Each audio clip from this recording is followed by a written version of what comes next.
You know, one of the most exciting parts about a wrestling match is the comeback. That moment when a babyface is getting beaten half to death and on the verge of defeat, and out of nowhere he digs down deep and makes a miraculous recovery to topple his opponent. When done right, it can be a cathartic, euphoric moment for the fans watching. However, today's countdown isn't about those kinds of comebacks. The ones I'm talking about today aren't necessarily planned ahead as part of some big storyline. Every wrestler goes through hardships, some more serious than others, and every wrestler responds to those hardships in different ways. From injuries to medical conditions, these gladiators have been able to bounce back and thrive in their careers. This week, I'm going to rank them my top 8 biggest comebacks in wrestling. Number 8. Eddie Guerrero, car crash and substance abuse. A man with wrestling in his blood, Eddie Guerrero had the kind of greatness that could not be ignored, but his legendary run was at risk of being cut short at least a couple of times. On New Year's Day 1999, Guerrero, then a WCW star, got into a horrific car accident while falling asleep at the wheel. Failing to wear his seatbelt, Guerrero was flung 100 feet to the top of his car. Eddie miraculously survived but was in bad shape and was told he'd be out of action for 8 to 9 months. Then he got back into the ring after 6. While in the WWF, Guerrero developed a painkiller addiction that led him to rehab in 2001. Later that same year, he was arrested for drunk driving and released from the company. Thankfully, this served as a wake-up call for Latino Heat, and he spent the next 6 months embracing sobriety and proving himself on the independent circuit before being welcomed back with open arms to the WWE, where he'd win the tag team, US, and WWE championships, continuing to perform until his tragic passing in 2005. A man whose life was given to wrestling and cut tragically short, there's a small comfort in knowing that he was able to give us a few more years of greatness after cheating death and stealing life. Number 7. Masahiro Chono, broken neck. Newer fans of the Japanese scene may not be familiar with this name, but Masahiro Chono was a massive superstar in Japan during the 1990s, holding both the IWGP Heavyweight and the NWA World's Heavyweight titles in his prime, as well as being named the leader of NWO Japan. He was such a big deal, Lou Thesz himself came out of retirement to have his final match against the guy. But in September of 1992, Chono's career was almost cut short after an in-ring accident that might look familiar. In his first and only match for the 10 pounds of gold, a young, fresh-faced Steve Austin wrestled NWA champ Chono in Japan. Here, Austin dropped Chono on his head with a sit-out piledriver, the exact same move that almost ended his own career 5 years later against Owen Hart at SummerSlam. Masahiro was undeterred by his injury and trained to return to the ring. Miraculously, he was able to wrestle the very next month against Rick Rude at WCW's Halloween Havoc, though this injury may have played a role into why the match was voted the Wrestling Observer's worst worked match of 1992. Though he was clearly not the same after his injury, he made up for it by drastically altering his style in the ring. By making this adjustment, he was able to keep entertaining the masses for another 2 decades, wrestling as recently as 2014. Number 6. Kenta Kobashi, cancer and miscellaneous injuries. There are few Japanese wrestlers who are held in as high regard as Kenta Kobashi. Originally trained by Giant Baba and Dory Funk, Kobashi would become one of the biggest legends in the business. It may not matter to some of you, but this man has had the second most 5-star matches of all time according to The Observer, just behind one of his greatest rivals in Mitsuharu Misawa. But Kobashi's hard-hitting style didn't come without its consequences. He had several knee injuries throughout the 90s before he was forced to finally take over a year off to heal in 2001, going through multiple surgeries during that time. Upon his return in 2002, his knees gave out again and he took another 5 months to recover from that. And after all that, Kobashi was forced into what many thought would be his retirement in 2006 after developing kidney cancer, only for him to return to the ring in December the following year. That alone's impressive enough, but the comebacks didn't stop there for the man, not to be confused with Hideo Itami. In 2008, he was forced to undergo emergency surgery on both of his arms. When I hear the words emergency surgery and both arms, I always get the mental image that they literally fell off his body. Instead of listening to his doctors and taking a year off, he returned in half the time, only to wind up on the shelf for another year and a half in 2009 after suffering nerve damage in his right arm. But as was his MO at the time, Kobashi got back in the ring a year and a half later, wowing fans until finally retiring from competition in 2013. Number 5. Kurt Angle, broken freakin' neck. Without a doubt, Kurt Angle is one of the toughest men to ever grace both Olympic and professional wrestling.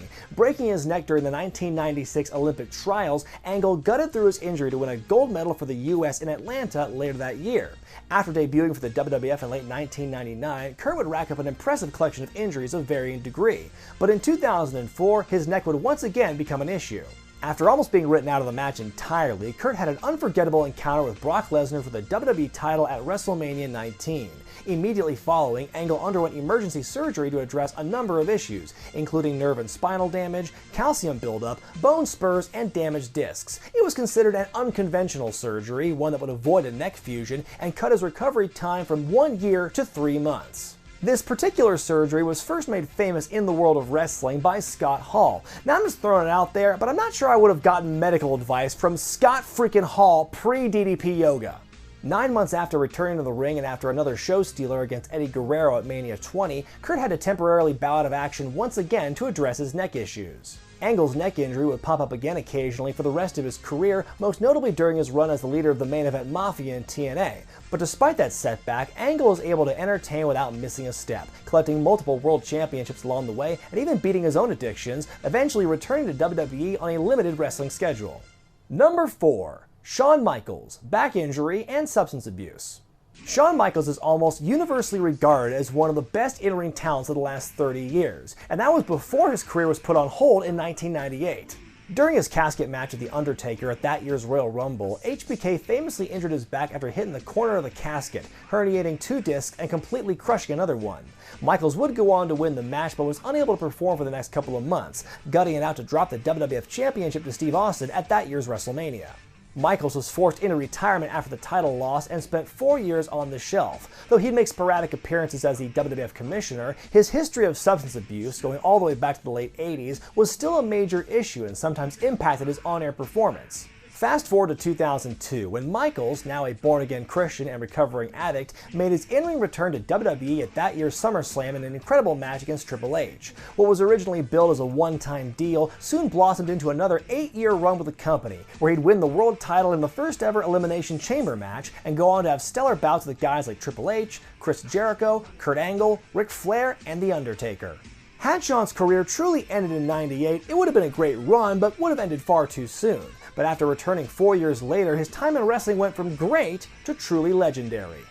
Number 3. Steve Austin, broken neck.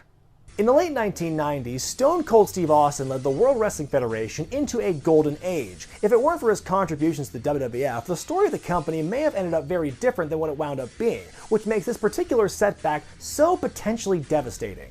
At SummerSlam 1997, Austin faced rival Owen Hart for the Intercontinental Championship. Near the end of the match, karma struck back in a huge way when Hart dropped Austin onto his head with a sit-out piledriver, eerily reminiscent of what happened to Masahiro Chono in 1992. Austin suffered a broken neck and temporary paralysis as a result of the botch, yet was somehow able to continue and finish the match. But due to his injury, he had to surrender his IC and Tag Team titles. Austin was able to recover and return to the ring by Survivor Series, winning Intercontinental Gold a second time from Hart before feuding with The Rock, winning the 1998 Royal Rumble, and going on to win the championship at WrestleMania 14 from number 4 in this countdown, with an assist from Mike Tyson as guest enforcer. He'd go on to have the top-selling t-shirt of all time, be part of the company's most successful angle of all time, and inspire tons of kids all over the world to give authority figures the finger, yours truly included. At that time and place, I don't think anyone else could have accomplished what Austin did for the company had he been out longer or, God forbid, been forced to retire. That botched piledriver almost sunk the WWF's plans, but luckily it only helped build the narrative of one of wrestling's most popular stars in history. Number 2. Jushin Liger, brain tumor. Even if you've never seen the guy wrestle, chances are you have heard of or seen pictures of Jushin Thunder Liger. The man's a true icon, not just of Japanese wrestling, but the entire business. Even at 53 years old, the man is a beast, still working all over the world. And it came as a great surprise to me to learn that in the midst of this ungodly run, he actually took a brief respite to get his skull cut open. In August of 1996, Liger announced he had a benign tumor in his brain and had to take time off for surgery. Already a 12-year veteran, something like this could probably have led to some serious time off. But instead, as soon as he was medically cleared to do so, Liger returned to the ring within a month. But it wasn't as easy as it sounds. Formerly known for his high-flying acrobatics, Liger drastically altered his in-ring style, focusing more on grappling and power moves. This was done to reduce the stress his body was being put under after the surgery. It proved to be a good change, as he's gone to wrestle on a shockingly consistent basis ever since. One of the industry's true Iron Men, he only recently snapped a 22-year, 11-month run where he performed at least once each month, winning more titles along the way. For being able to adapt and remain a top draw on an international scale for decades after suffering a brain tumor, Jushin Liger is one of wrestling's all-time badasses. Before I reveal my top pick, here are a few honorable mentions. Daniel Bryan, Concussions. The man formerly known as Bryan Danielson has had quite the career, arguably the most famous graduate of Shawn Michaels' Texas Wrestling Academy, even though he considered William Regal more of a mentor, and dragged out a cup of coffee in WWE developmental before working the independent scene and becoming one of its biggest stars, then returned to WWE in 2010. His career's had its share of ups and downs, but through sheer will and determination, he became an absolute force that couldn't be ignored by WWE no matter how hard they tried to. Unfortunately, the injuries began to pile up thanks in part to Bryan's hard-hitting in-ring style. Most notable were his many concussions, at least 10 that had been documented and possibly many more that weren't. Bryan was on the sidelines for nearly a year in 2015, battling WWE's medical professionals while simultaneously being cleared to wrestle by independent doctors. After additional testing revealed a brain lesion, Daniel announced his retirement in February of 2016. For a time, fans thought that was it for Bryan's in-ring career, another case of a shining performer cut down in his prime. But after 2 years of further evaluations and testing, Daniel was officially cleared to wrestle, making his return at WrestleMania 34 in the same building where he had the biggest win of his career. Though his comeback has not been the barn burner many fans had hoped for, there's plenty of optimism that the founder of the Yes Movement will get a lot of mileage out of his return, whether he wrestles in WWE or elsewhere. Triple H, Quadricep Tear. By the year 2001, Triple H was already a 4-time world champion and a bona fide main eventer, but what happened on May 21st of that year may have completely altered the direction of the rest of his career. It was on that fateful Monday night when he and Steve Austin defended their tag team titles against Chris's Benoit and Jericho. Near the end of the match, Hunter suffered a freak accident when, while planting his foot to break up the walls of Jericho, his quadricep muscle tore itself completely off the bone. The injury was almost enough to end his career, and he completely missed the Invasion storyline as a result. No idea whether his input would have improved the angle, but hey, it couldn't have hurt. After a grueling 8 months of rehabilitation, the H-Man returned in January of 2002 in Madison Square Garden to possibly one of the biggest ovations in WWE history. It's hard to believe that the Triple H so many of us watched in the mid-2000s would have ever been received like this.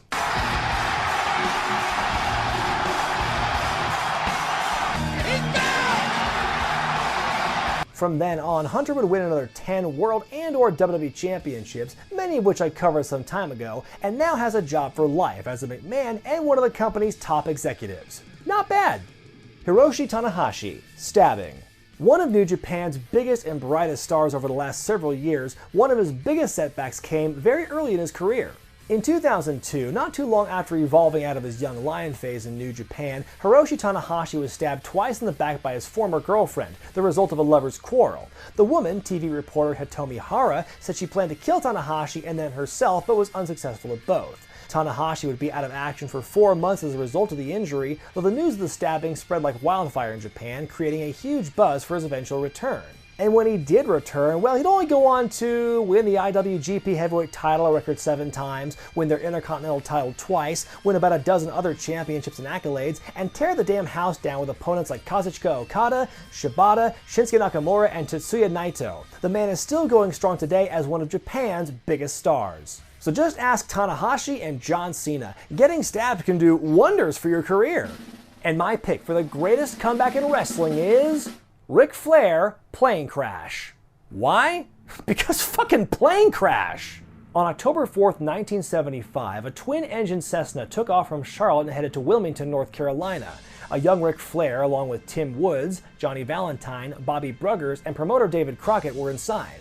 As the plane approached the airport, it ran out of gas, the result of the pilot dumping fuel to make up for the added bulk of the wrestlers. After clipping treetops and a utility pole, the plane finally went down hard. The pilot died from his injuries, Valentine was paralyzed for life with a broken back, and while Bruggers would go on to make a recovery from his back injury, he never wrestled again. Suffering a broken back, Flair was forced to wear a body brace while recovering and was told he'd be out for a year at least. But according to his autobiography, he was pressured into taking the brace off by George Scott. He only wore the brace when at home and would get back into wrestling a mere 8 months later. The plane crash led to a drastic change in how Flair wrestled and looked. For starters, he hasn't taken a bump flat on his back for decades. Not only that, his in-ring style went more technical and focused less on power moves. Most importantly, Flair lost a ton of weight, tipping the scales at around 300 pounds at the time of the crash. I suppose back then you could have called him Thick Flair. Upon his recovery, a trimmed-down Flair bleached his hair blonde, became the Nature Boy, and dove right into his classic feud with Wahoo McDaniel. Flair beat him for the US title in 1976, and from that point on, there was no stopping him. After facing possible retirement or worse at the age of 24, you know the rest of the story, boys and girls. Flair would go on to hold the World Championship somewhere between 16 and 21 times, depending on which lineage you follow, influence thousands of grapplers for years to come, and become an undeniable legend in the business. And that's why I say Ric Flair had the greatest comeback in wrestling. Who do you think belongs on this list? Let me know in the comment section below. Be sure to thumbs up this video if you like it, subscribe to Wrestling with Regret, and buy the t-shirts at ProWrestlingTees.com. I'm Bryan Zane, and I'll see you next time.